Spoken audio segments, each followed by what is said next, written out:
After the end of World War II, the world was split into two, East and West. This marked the beginning of the era called the Cold War.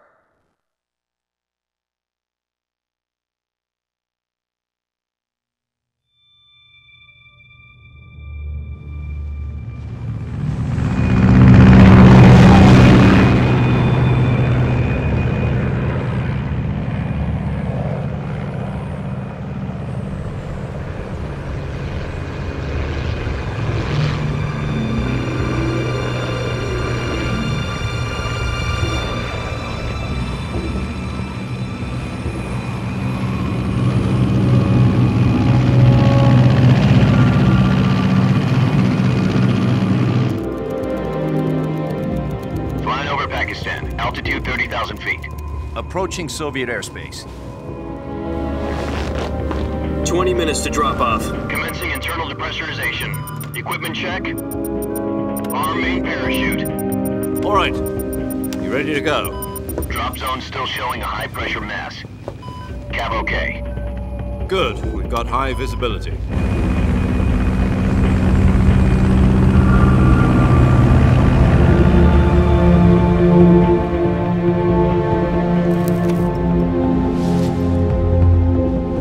Put out that cigar. Connecting oxygen hose to interior connector. Put on your mask.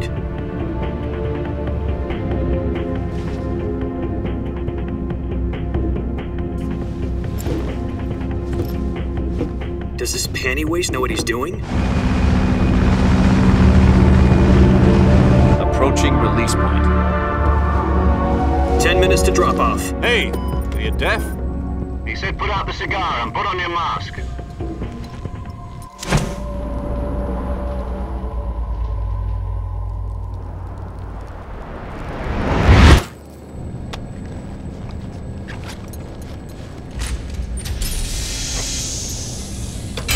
Depressurization complete. Checking oxygen supply. 6 minutes to drop off. Opening rear hatch.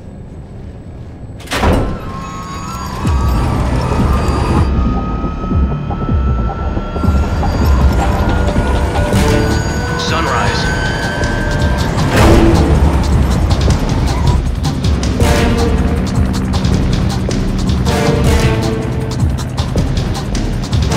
External temperature minus 46 degrees Celsius. 2 minutes to drop off. Stand up. You'll be falling at 130 miles per hour. Try not to get frostbite from the wind chill. 1 minute to drop off. Move to the rear. Activate bailout model. This is one for the history books. The world's first halo jump. 10 seconds to drop off. Stand by. Status okay.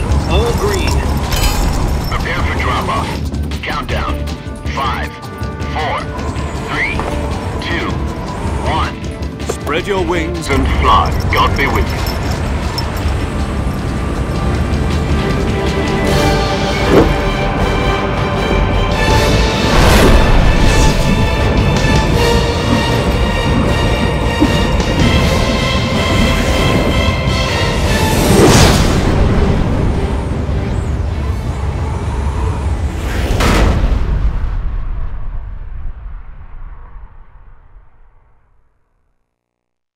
Jack, I've got some important news.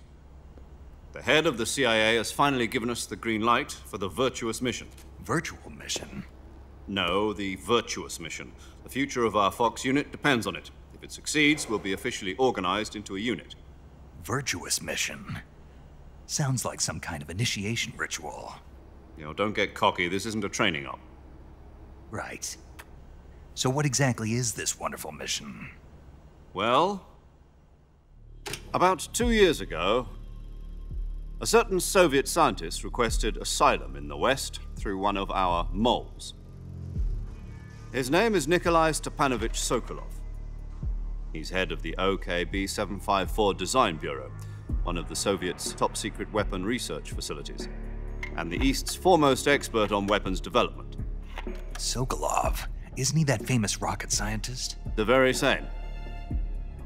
On April the 12th, 1961, the Soviets achieved the first manned spaceflight in history. The Earth was blue, but there was no God. Well spoken. The rocket that carried Yuri Gagarin into orbit was the A-1, known as the Vostok rocket. Sokolov is said to be the man most responsible for the multi-engine cluster used in that rocket. After Gagarin's flight, Sokolov left rocket development to become the head of the newly established Design Bureau. From a lowly technician to head of a design bureau, that's quite a success story, so why do you want to defect? It seems he'd become afraid of his own creations. Afraid? Call it a crisis of conscience. And for that, he left his country and his family behind and went over the fence? Not exactly. One of his conditions was that his family was also to be taken safely to the west. We used a mole to get the family out first and succeeded in sneaking Sokolov over the Berlin Wall shortly afterwards. I was the one who conducted the operation.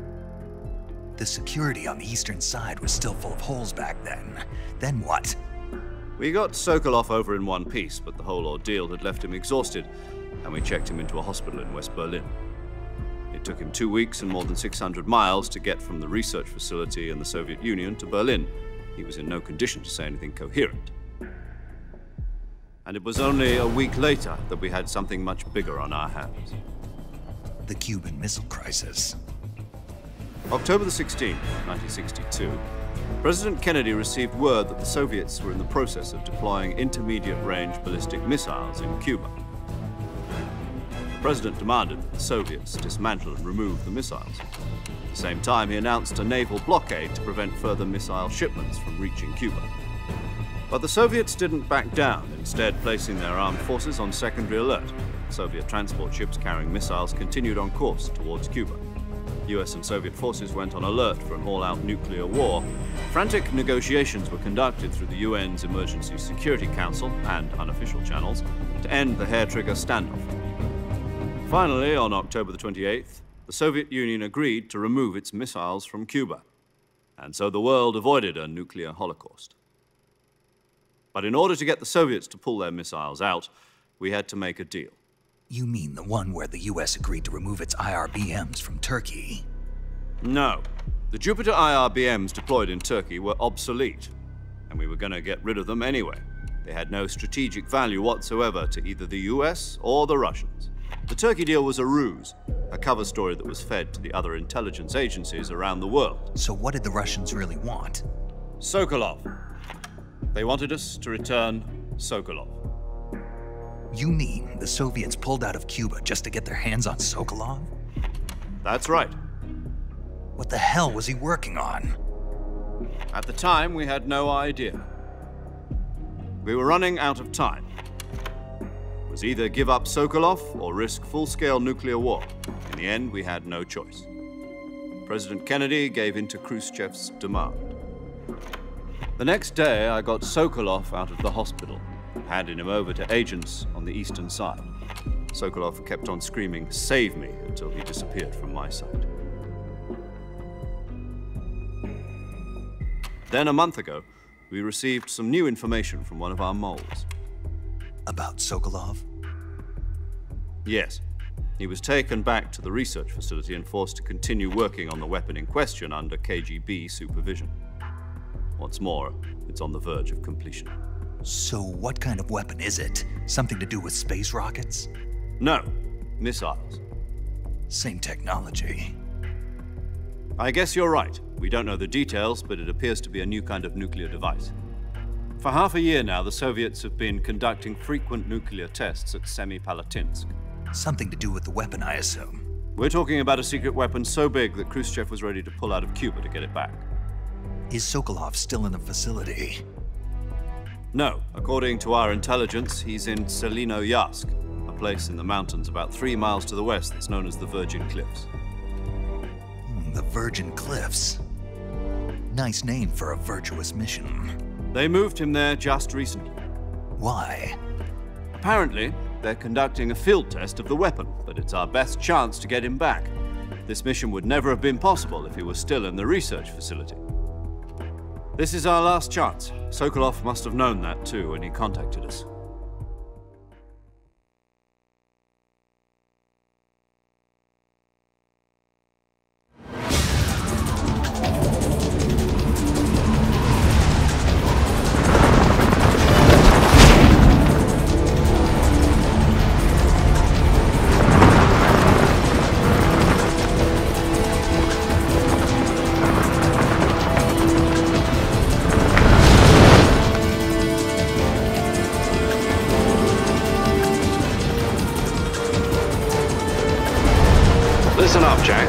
mission is to infiltrate Selino Yask in the Soviet mountains, ensure the safety of Sokolov, and bring him back to the West.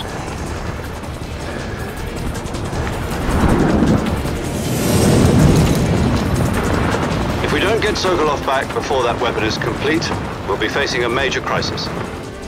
The clock is ticking.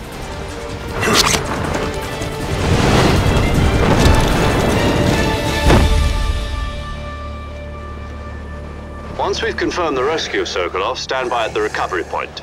A recovery balloon will be dropped at that point. Helium will be pumped into the balloon to inflate it. The process takes about 20 minutes.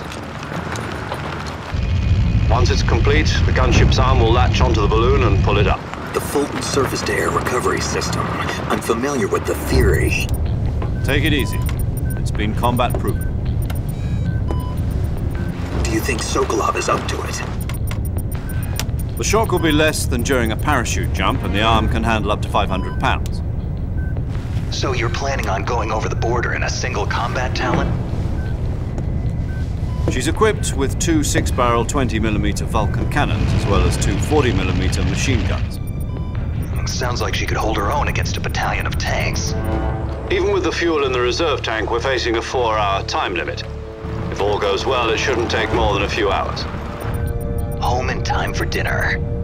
But if anything goes wrong, you'll be eating dinner, breakfast, and all the rest of your meals in the jungle.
Do you copy?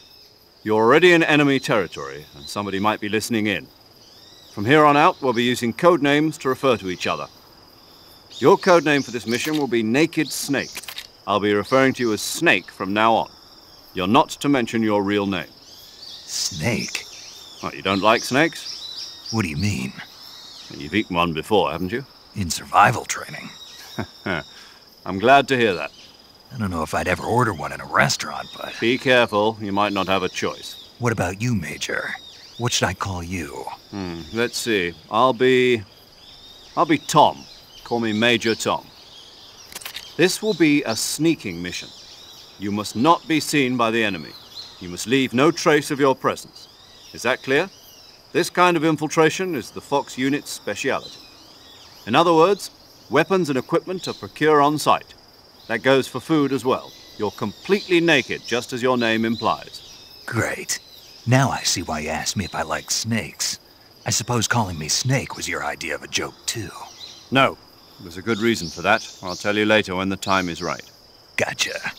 Getting back to the subject, how exactly am I supposed to feed myself? You've been issued a knife and a tranquilizer gun. Use them to hunt for food. You'll also find some medical supplies in your backpack. Yeah, about the backpack. I lost it in a tree on the way down. I see. Well, you'd better go back and get it then. You know where it is?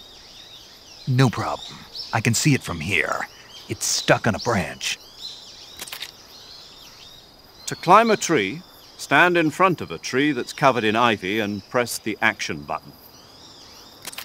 I'll be monitoring your progress over the radio. We can't risk violating Soviet airspace, but I'll be in the gunship. My frequency is 140.85. I'll give you a call if I need to talk to you. If you need to talk to me, use the send function. Okay, Snake, go get your backpack.